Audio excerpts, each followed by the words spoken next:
Why is the spice so valuable in Dune? I've read all 23 Dune books, so you don't have to. The movies tell you spice is the most important substance in the known universe, but they never tell you why, and it starts with a math problem.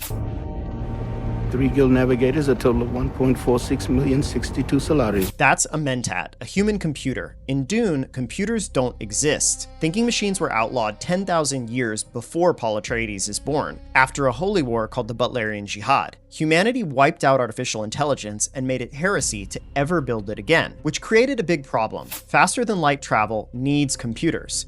You can't punch a ship through folded space without calculating where the other end comes out. One wrong number and you emerge inside a star.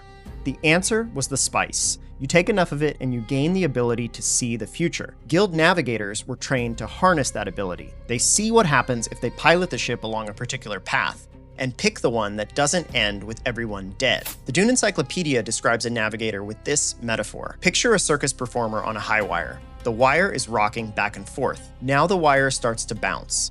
But our performer can see the future. He knows every movement of the wire before it happens and angles himself perfectly to stay upright. That's how navigators fold space. But that ability isn't free. The guild bred humans for generations, soaking them in melange until their bodies mutated. Webbed hands, webbed feet, lungs that breathe orange spice gas. They float in tanks because they can't survive outside of one. They aren't really human anymore. I see many things. I see plans within plans.